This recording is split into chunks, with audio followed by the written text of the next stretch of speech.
What's going on, man? Welcome back to the basement. I'm Ron, and I let you guys down yesterday.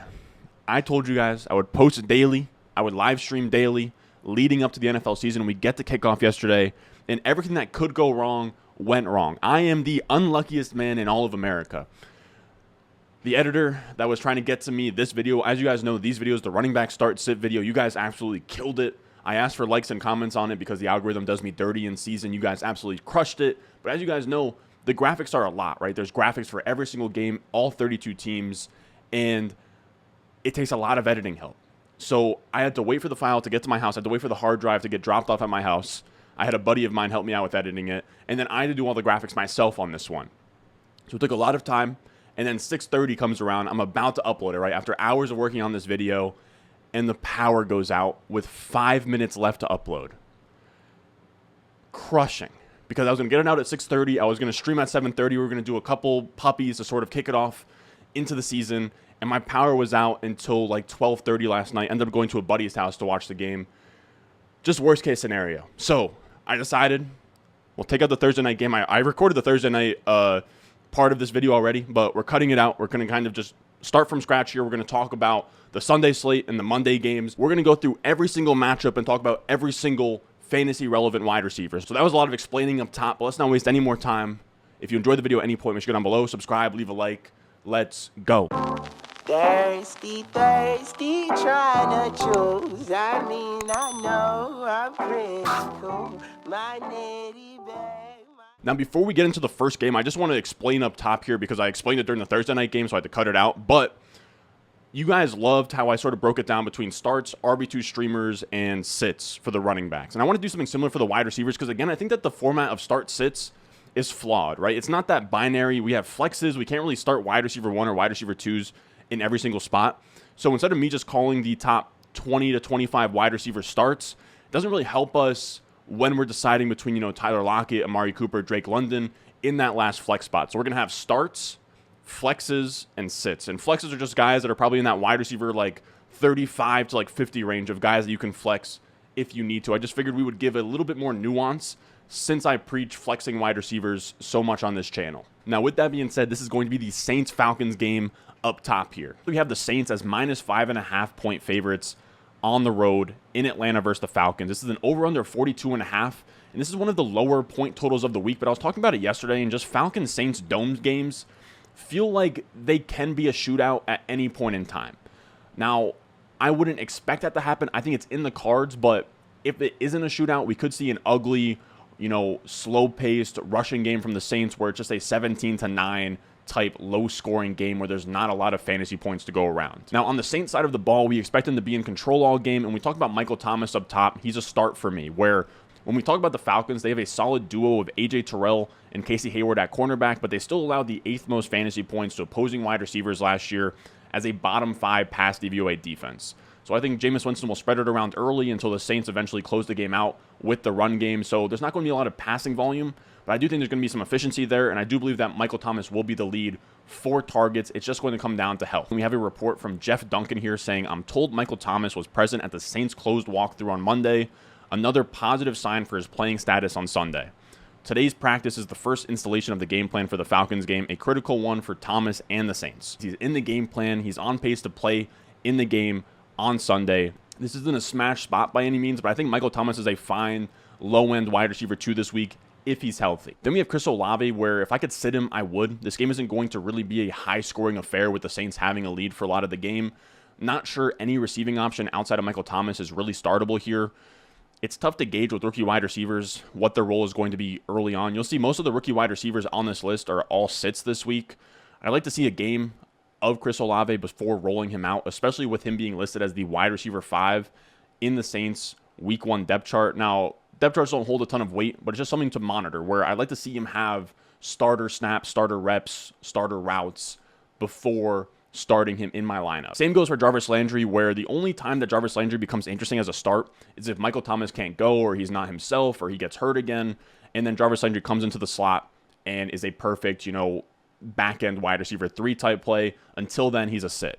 Then we have the Falcons with Drake London, who has been dealing with a knee injury since the beginning of August. He's finally back at practice, which is good news for week 1, but I still wouldn't feel good about him starting even as a flex this week.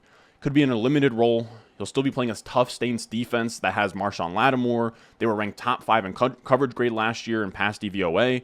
I prefer to sit him until we get some clarity. I'm as a back-end wide receiver 3 type flex play.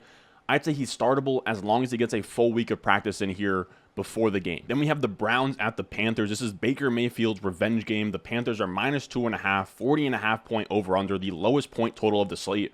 It's going to be pretty disgusting all around. The Browns are going to want to run the ball. The Panthers probably won't be able to move it too well on the Browns. But when we look at the Browns wide receivers, the only fantasy relevant guy in that passing attack is going to be Amari Cooper. I would sit Amari Cooper if I can. The Panthers are a neutral matchup for fantasy wide receivers, but this is just an awful environment. With that being said, though, Amari Cooper is the only talented wide receiver on this team. There's a chance he gets peppered with targets. He's a low-end flex play for me. I don't think the ceiling is very high in this game, but the volume should be there. Then on the other side, we have DJ Moore, and everything is going against DJ Moore in this game. It's an awful, slow environment. They're not going to be trailing a ton. It'll be a neutral game script. He's facing the number 3 secondary unit on PFF's preseason rankings. But at the end of the day, when we talk about DJ Moore, he's going to see a ton of targets as a back-end wide receiver too after having a 28.4% target share last year and is now Baker Mayfield's only real option in this game as a wide receiver. I'm also sort of optimistic that Baker Mayfield, a guy who, this is a little bit of a narrative-y type take, but a guy who has always played better with a chip on his shoulder, where he was a walk-on in school, and then he was the first ever walk-on Heisman after transferring from Texas Tech to Oklahoma, and then went first overall as a guy who was undersized and sort of slept on, somebody that was a day 3 pick projection heading into his final year. So I'm not going to say he got too comfortable with the Browns, but I like the change of scenery. I like that he has something to prove here, especially going against the Browns, somebody that holds a grudge like Baker does. We've seen him, grab his nuts against Kansas. I think this makes sense where maybe he doesn't go crazy, but I think that he should pass for like 250 yards, maybe throw for like 2 touchdowns. We'll see, which makes DJ Moore a fine start. Now, the rest of the wide receiver room, I'm good on. Robbie Anderson is a sit for me in such a slow, low-scoring game like this. Next, we have the 49ers at the Bears as -7 point favorites on the road. The over-under is 41. Both teams are going to play slow as well, where the 49ers were 28th in pace of play last year, and Bears offensive coordinator Luke Getsy comes from Green Bay, who were 31st in pace of play last year. It's going to be a slow, low-scoring game. It's also going to be a game where the 49ers just beat the hell out of the Bears. It's going to be ugly. It's not going to be great for fantasy, especially for the 49ers wide receivers. It's going to be an awful game script for all these position players. No one's going to see a ton of volume outside of the rushers and Trey Lance, Elijah Mitchell, Jeff Wilson. So when we talk about the pass catchers for the 49ers, we're betting on efficiency over volume, really. And when we talk about Deebo Samuel, that's a bet we're willing to make, a guy who was ultra efficient last year as a top 3 fantasy wide receiver. I think against a pretty soft Bears secondary that was 31st in PFF's preseason secondary ranks, I'd have him as a fringe top 10 play this week. Then we have Ayuk, who is like Deebo, where he's going to be playing against a weak secondary, but he's going to be banking on efficiency and banking on the idea that he can score points early. So I would call Ayuk a low-end flex in this game where you're hoping for him to connect on a long pass from Lance, maybe score a huge touchdown. You're going to need efficiency. I would call him a boom-bust, low-end flex at this point. Then on the Bears side, you have Darnell Mooney, where if you drafted Darnell Mooney, you probably have to start him. I'd put him right in that wide receiver 2, wide receiver 3 fringe area this week against a 49ers pass defense that led up the 10th most fantasy points to opposing wide receivers last year. It should be a pass funnel where the 49ers front against a Bears offensive line that's like bottom 5 in the NFL should plug up the front, have David Montgomery running into a brick wall, and force the Bears to pass more than they would like to. Mooney should be a wide receiver 2 on volume alone. I think the efficiency is going to be the hard part to come by, with Fields being a young, inexperienced quarterback in a new system and being under a ton of pressure from this 49ers front. Then we have the Steelers at the Bengals. The Bengals are -6.5 point favorites at home. The over-under is 52.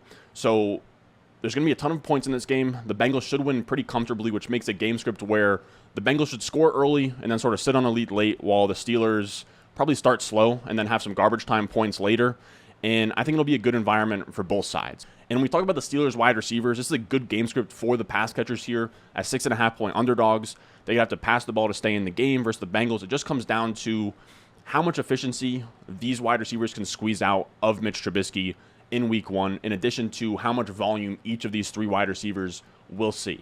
Now, the guy I'm most confident in here is Deontay Johnson, who's a clear wide receiver 2 start for me here. The Bengals secondary is above average, but I'd call it an overall neutral matchup for fantasy purposes. So Deontay Johnson is pretty straightforward as the clear number 1 option. He's going to be the target hog in this offense. Then we have Claypool, who I don't really hate as a flex play, where you can start 4 more wide receivers. This is under the assumption that he's still wide receiver 2 on the depth chart, which means he's going to be featured as the slot guy in 3 wide receiver sets, and then also on the perimeter in 2 wide receiver sets. I would say that there's probably like a 10 to 20% chance Pickens comes out there on 2 wide receiver sets.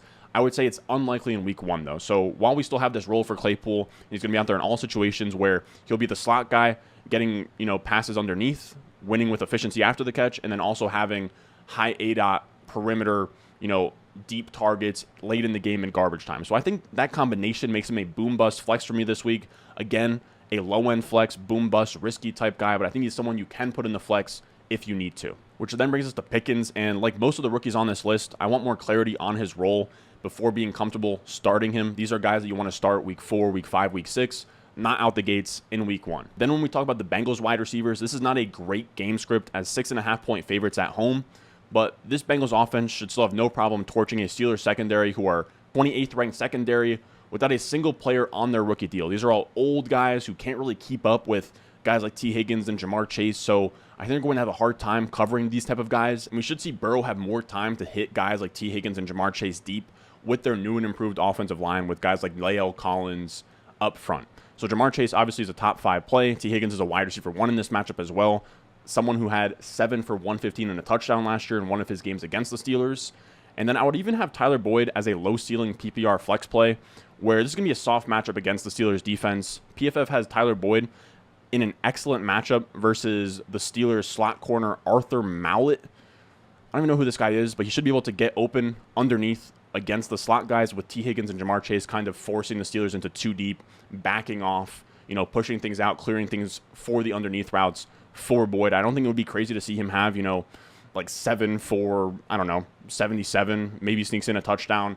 I think he should also be playable in deep leagues as well. Which brings us to the Eagles at the Lions. The Eagles are minus 4.5 with an over-under of 48.5. And these are 2 underrated offenses playing in a dome game. I like this to almost become a shootout, kind of similar to that. I believe it was Lions 49ers game from last year's week 1, but I think it could just be weird with the Eagles really pushing the pace and the tempo, and you have Jared Goff with new weapons around him. Swift is healthy. Hawkinson is healthy. You also have that offensive line, which is amazing. That should give him some time to throw. So this could be the kind of environment that encourages scoring. And we look at the Eagles side of the ball, this game is going to be a huge indicator of what the Eagles plan to do with their run-pass split this year after finishing league bottom in pass attempts last year. That number is slightly misleading as they were a top 5 pass-heaviest team in neutral game scripts last year through the first 5 to 6 weeks, and then eventually they decided to roll with the ground game, running the ball a ton. So we could see them come out here and either roll the Lions on the ground or come out here, pass the ball, guns a-blazing, just kind of setting up a track meet here with A.J. Brown and Devonta Smith. Regardless, A.J. Brown is a locked-in wide receiver 1 as one of 5 wide receivers on PFF with an excellent matchup versus a bottom 5 pass defense this week. Now, Devonta Smith also benefits from this with the 6th easiest wide receiver versus cornerback matchup this week on PFF. A.J. Brown should see all of the targets here, and then Smith will just get whatever's left over. And if it's a run-heavy game for them, then it's going to be a little bit tough for Smith to get the volume he needs to get there. If they pass a ton, he should be all right. I would call him a boom bust flex play in a light matchup this week. He should be able to cook these Lions corners. Then on the Lions side of things, this is a tougher matchup against a Philly secondary that allowed the 3rd fewest fantasy points to opposing wide receivers last year, but it's going to be in a great environment where the Lions should be trailing, or at least in this game, they're going to have to keep up with the Eagles here, and they're going to find themselves down a couple scores quick if they don't keep up and score. So I think Amon-Ra St. Brown is a fine fringe wide receiver 2 play this week. You can be more confident in the future if his and Goff's connection sort of carried over from the end of season last year, and he favors him sort of like he did Cooper Kupp in LA. Outside of Amon-Ra St. Brown, Hawkinson, Swift, I don't think any of the other Detroit Lions fantasy, relevant players are startable. You have DJ Chark, who should just operate in this MVS type downfield role. Maybe he comes down with a deep ball, but I'm good on taking that gamble in my flex at this point of the season. Following that, we have the Colts as 8-point favorites on the road versus the Texans. The over-under here is 46, and it's pretty straightforward. The Colts are going to beat the brakes off the Texans here on the back of Jonathan Taylor, and Texans are going to be playing catch-up all game long. Now, when we talk about the Colts, they shouldn't have to pass the ball a ton. So I would have Pittman as a fine fringe wide receiver 1 in an easy matchup against a Texans secondary that allowed the 6th most fantasy points to opposing wide receivers last year, turning in the worst PFF coverage grade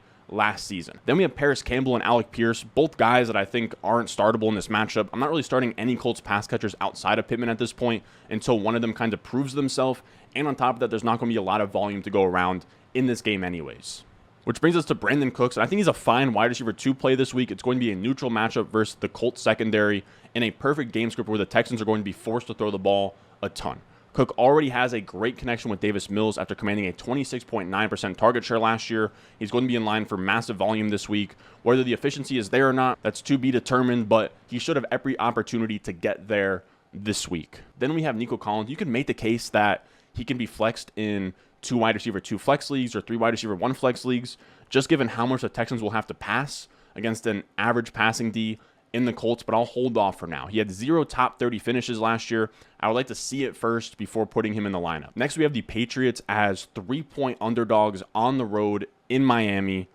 46.5-point over-under here. Both of these teams are going to want to play slow, run the ball, just a lot of hard-nosed football, I guess. And when we talk about the Patriots side of the ball, Miami is a neutral matchup against the pass with Byron Jones out, but I wouldn't want to start any Patriots wide receivers in this game. I think this is going to be the Ramondre Stevenson and Damian Harris show. They're going to dominate the touches. They're going to run as much as Miami allows them to. They're going to be running more 2 tight end sets this year, and I think that is going to put Jacoby Myers out of his comfortable spot in the slot and sort of put him in an uncomfortable spot on the perimeter a few times in this game. I just think the volume isn't going to be there in this game for Myers, so I think if you can, I would sit both Myers and Devontae Parker this week.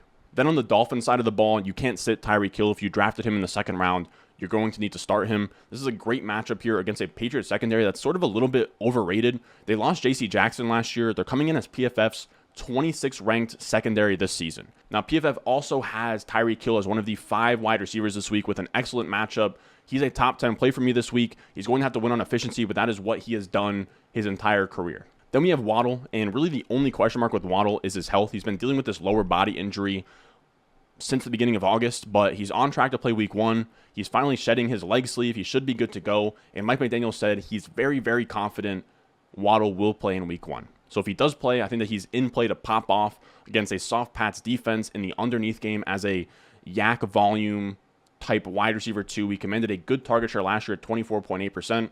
The underneath target should be there. He should have the efficiency to get there. Again, I think he's a fine wide receiver 2 this week. Then we have the Ravens at the Jets. The Ravens are -7-point favorites on the road. Over-under is 44.5. This is going to be a slower game where the Ravens will be up big, running the ball down the Jets' throats all game long. The Jets should have to play catch-up. It's going to be ugly. I don't think that really Joe Flacco is going to create a ton.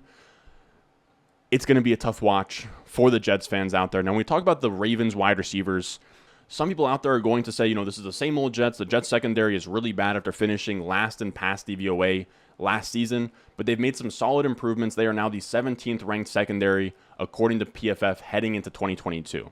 So I'm not saying they're a strong secondary, but they're far from the Swiss cheese secondary that they were last season.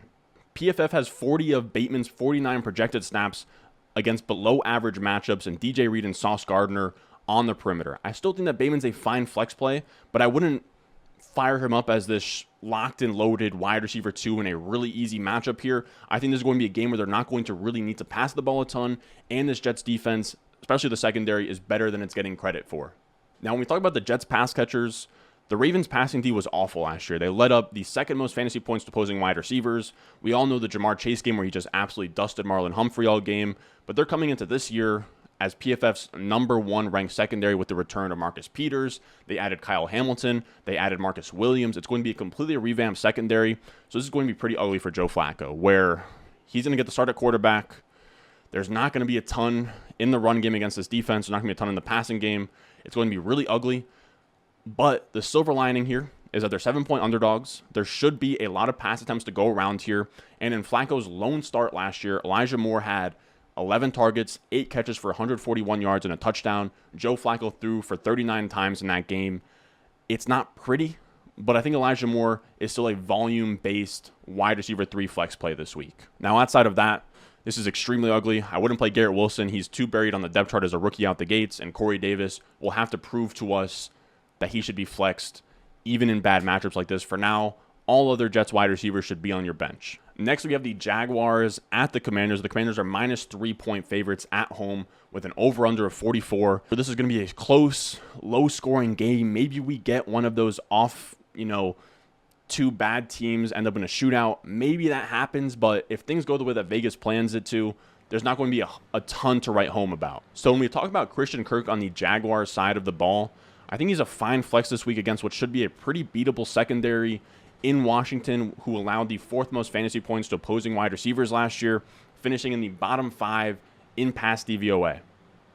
It really just comes down to what Trevor Lawrence is capable of. He shouldn't be under too much pressure with Chase Young still not ready to go after tearing his ACL last year. Kirk will go pretty much as far as Trevor Lawrence takes him. Now, outside of that, your Marvin Jones of the world, your Zay Jones of the world, I'm not starting any of those guys. Those guys can all stay on the bench, maybe even on the waiver wire. Then we have Terry McLaurin on the other side of the ball, who I think you can fire up as a fine wide receiver 2 this week against a Jaguar secondary that was bottom 5 in coverage grade last year and pass DVOA defense.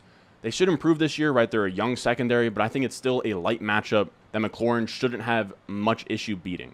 Now, the question mark here is Carson Wentz, but Carson Wentz is one of the best quarterbacks Terry McLaurin has had to play with this far in his career, and someone like McLaurin who operates far downfield, Wentz is a really good match for him, who was 12th in adjusted completion percentage last year on throws of 20 or more yards.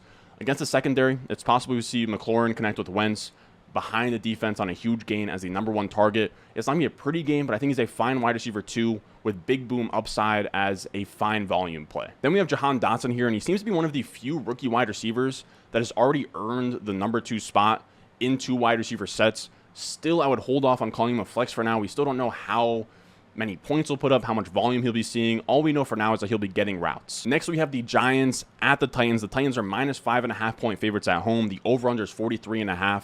The Giants should play fast and pass the ball more under Brian Daboll, while the Titans try to control this game, run Derrick Henry between the tackles, and just dominate overall.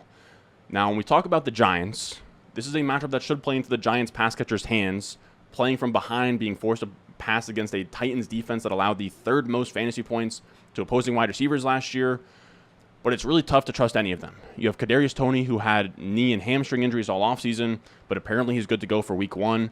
I have him listed as a boom-bust wide receiver 3 flex-type play in a good environment here. Just not sure how many routes he's going to run, and he could be a guy who suits up, and then it's just a decoy, doesn't get more than like 40% of the snaps. He's a extremely risky play here, but if you're in dire need of a flex, I think he is flexible. Then we have Kenny Golladay, who I'm not starting. He's been awful in preseason. He was almost like a cut candidate. He's been plummeting down draft boards. He's someone that will have to earn his way onto your starting lineups. Then we have Wan'Dale Robinson, who's promising. He should be out there in 3 wide receiver sets already. But again, none of these rookies are really startable outside of Drake London until we get more clarity on their role, how many targets they'll see, all of that. Then on the Titan side of the ball, for these pass catchers, they're in a neutral matchup here in a bad environment, right? The Giants' defense, pass defense, isn't that crazy, but they're going to have a lead. They're going to just run the ball against the Giants. I don't think the Titans will need to pass much in this game. So I wouldn't really want to trot out Robert Woods. I have him as a sit here. He's in his first game back from an ACL tear in such a low-volume matchup. He just doesn't feel like a great play. Same goes for Treylon Burks here, especially with reports that he's currently wide receiver 4 on the depth chart. We're going to want to see him climb before we put him in our lineups. Then we have the Chiefs at the Cardinals. The Chiefs are minus 4.5-point favorites on the road, over under 53.5, the highest of the slate. Both teams are high-scoring, high-paced offenses. We want as many pieces of this game as possible. And that goes for Juju Smith-Schuster, who I have as a start in a great environment here in a potential shootout against a defense that allowed the 5th most fantasy points to opposing wide receivers. I think especially early on with Sky Moore buried on the depth chart, Juju is going to be the only real option in that wide receiver room that can get a high volume of catches. So for now, I like him as a PPR option, as a fringe wide receiver 2 with pretty big upside in this environment. Now, outside of Kelsey and Juju, I think the rest of the Chiefs pass catchers are all sits this week until we get some clarity on kind of how things shake out between MVS, Sky Moore, McCole Hardman, and if any of them are even startable in their roles going forward. Then we have Marquise Brown, who's pretty straightforward this week as Kyler Murray's number 1 option without DeAndre Hopkins in a really high-scoring shootout type situation here. He's a fringe top 15 wide receiver for me this week. And then we have Rondale Moore. who I have as a sit, but he's right on the fringes of being a flex play here in a great matchup where he should see a pretty solid PPR floor. The issue is that even in his low ADOT PPR role, we're still not sure if that's going to be super fantasy relevant this year, so I'd like to see it for a couple weeks before we put him into a lineup. Next up, we have the Raiders on the road against the Chargers, who are minus 3-point favorites at home with an over-under 53. When we talk about the new look Raiders, we don't really know how fast they're going to play or what their run pass splits are going to be like, but the Chargers are going to want to be pushing the pace, playing aggressive on fourth downs, trying to score fast, which might turn this game into a track meet quick, which would make Davante Adams a great start this week as a top 5 wide receiver. He is also one of PFF's 5 wide receivers with an excellent matchup this week. Again, top 5 matchup very easily. Then we have Hunter Renfrow, who has a little bit of a tougher matchup inside against slot corner Bryce Callahan and even Derwin James over top. It's going to be a little bit tougher for him, but I still like him as a flex play just given that he's Derek Carr's most familiar target in that passing game, and this has the potential to be a shootout. Then on the Chargers side of the ball, I think both Mike Williams and Keenan Allen are wide receiver 2s in a matchup against PFF's 29th ranked secondary after losing Casey Hayward this offseason. It should be pretty easy to score on them, catch passes, all of that. Both very easy wide receiver 2s. And then we have Josh Palmer, who I think isn't startable until he shows that he's more than a boom-bust best ball type option. So for now, we'll have him on the bench. Then we have the Packers as minus 1.5-point favorites on the road at the Vikings with a 47-point over-under. It's going to be a close, high-scoring game. The Packers are going to want to slow it down, control the tempo, while the Vikings' new offensive coordinator, Kevin O'Connell, is going to want to push the pace and pass the ball more than they have in previous years. And when we talk about the Packers wide receivers, we have Allen Lazard, and he's a little bit tricky this week where his week 1 status is up in the air, sort of last minute here, where he missed a practice today with an ankle injury. He said he got stepped on or something. He could not play this week. I think if you got stepped on, you should be able to play. We'll see. If he plays, I think he's a fine flex against the secondary that allowed the most fantasy points to opposing wide receivers last year. If he doesn't play, you obviously don't play him. Now, even if he can't go, I'm not starting any of these other Packers pass catchers until we see how the rest of the pecking order sort of shakes out. Who's number 2 on the depth chart? Is the number 2 wide receiver on the depth chart even fantasy relevant? All of those questions we still need to be answered.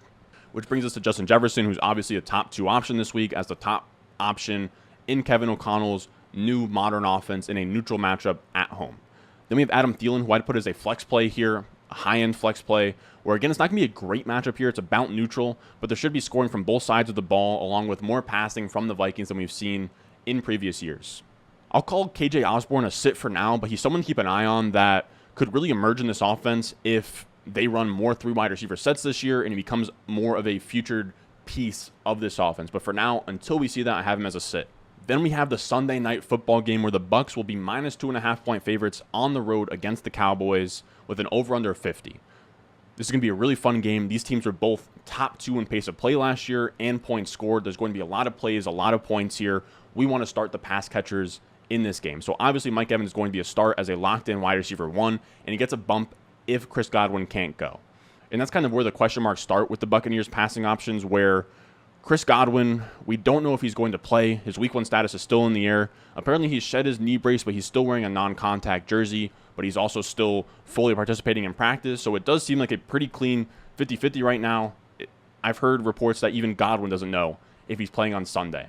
Now, I would call him a risky flex play in this matchup. If he plays, you're running the risk of him being a decoy or being on a snap count, but again, give me a lot of points. Maybe he lucks into a touchdown.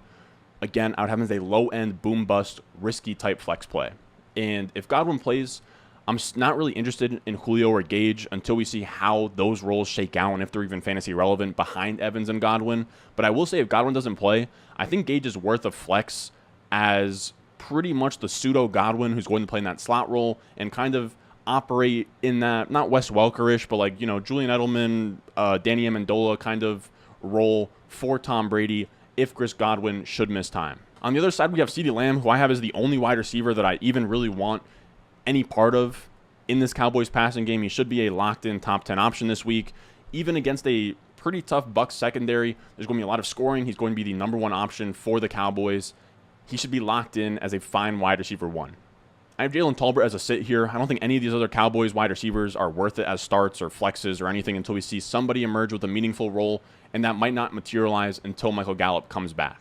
Lastly, we have the Broncos on the road at the Seahawks. The Broncos are -6.5 with an over-under 43. This is Russell Wilson's revenge game. They should blow out the Seahawks here.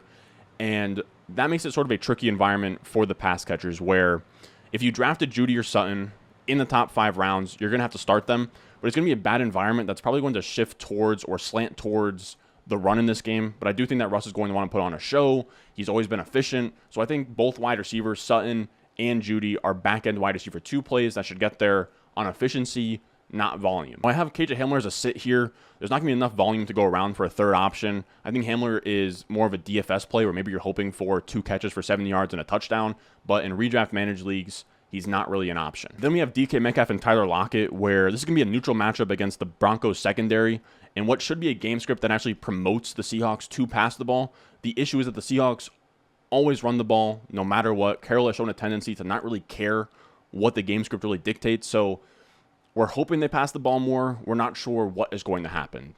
Regardless, in this matchup, I like both Metcalf and Lockett as high-end wide receiver 3 flex plays, just not super confident in them because of their quarterback. They're going to have Geno Smith passing them the ball. That's going to be a little bit tough this week. Now, that is going to do it for us today, fellas. That is 16 games, all fantasy-relevant wide receivers. If you enjoyed the video, make sure you get down below, subscribe, leave a like. Let me know if you like this format, if there's anything I can do to sort of improve it. And please, the algorithm, for whatever reason, they love my off-season videos, my in-season videos not so much. If you enjoyed this video, leave a like, comment, subscribe. It helps the boy out a ton in the algorithm. We went pretty long today, so I'm not going to waste any more time. I will see you guys in the next one. I got the juice, I got the juice. 10-0, Chatham's on. Foolies glad I'm home. Even my haters kinda glad I'm on. Rest in peace to my vagabond. Rapper, song, singer, suspended, subpoena from misdemeanor.